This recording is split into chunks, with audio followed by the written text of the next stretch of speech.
Share மார்க்கெட்டில் முதலீடு செய்தால் அதிக லாபம் பெறலாம் என போலியான ஷேர் மார்க்கெட் செயலியை அனுப்பி ரியல் எஸ்டேட் அதிபரிடம் 24 லட்சம் ரூபாய் மோசடி செய்யப்பட்டுள்ளது.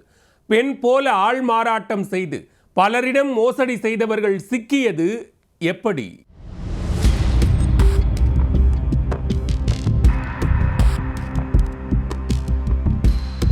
திருப்பூர் மாவட்டம் அவினாசியை சேர்ந்த ராஜேஷ் ரியல் எஸ்டேட் தொழில் செய்து வருகிறார். அது மட்டுமின்றி ஷேர் மார்க்கெட்டிலும் முதலீடு செய்து வந்துள்ளார். கடந்த சில மாதங்களுக்கு முன்பு ஷேர் மார்க்கெட்டில் முதலீடு செய்வது தொடர்பான வழிகாட்டக்கூடிய வாட்ஸ்அப் குழு ஒன்றில் இணைந்துள்ளார் ராஜேஷ்.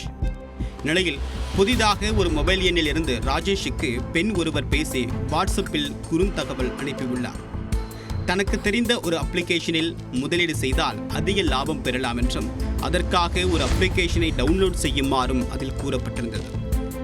அதிக லாபத்திற்கு ஆசைப்பட்ட ராஜேஷும் அந்த செயலியை பதிவிறக்கம் செய்துள்ளார். மேலும் அதில் தன்னுடைய வங்கிக் கணக்கை இணைத்து பல தவணைகளாக சுமார் 24 லட்சம் ரூபாய் வரை பணத்தை முதலீடு செய்துள்ளார்.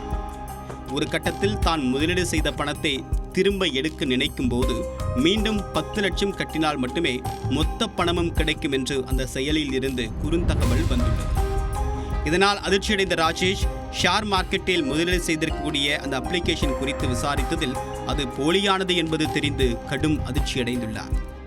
இதையடுத்து திருப்பூர் மாவட்ட சைபர் கிரைமில் ராஜேஷ் புகார் அளிக்க போலீசார் வழக்கு பதிவு செய்து விசாரணையில் இறங்கினர். ராஜேஷ் தன்னுடைய வங்கியிலிருந்து எந்த வங்கிக் கணக்கிற்கு பணத்தை அனுப்பியுள்ளார் என்பது குறித்து விவரங்களை சேகரித்து வங்கியின் உதவியுடன் பணம் பெற்றவரின் வங்கிக் கணக்கு விவரங்களை சேகரித்தனர். அந்த வங்கிக் கணக்குகள் மதுரை மாவட்டம் அவனியாபுரம் பகுதியை சேர்ந்த அப்துல் காதர் ஜெயிலானி, திண்டுக்கல் மாவட்டம் நெய்க்காரப்பட்டியை சேர்ந்த மைதீன் பாட்ஷா ஆகியோருக்கு சொந்தமானது என்பது தெரியவந்தது. இருவரின் முகவரியையும் கண்டறிந்த போலீசார் அவர்கள் இருவரையும் கைது செய்து விசாரணை மேற்கொண்டனர்.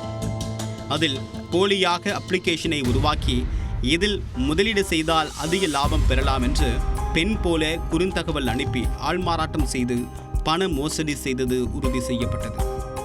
இதையடுத்து அவர்கள் இருவரையும் திருப்பூர் மாவட்ட சைபர் கிரைம் போலீசார் கைது செய்து நீதிமன்றத்தில் ஆஜர்படுத்தி சிறையில் அடைத்தனர்.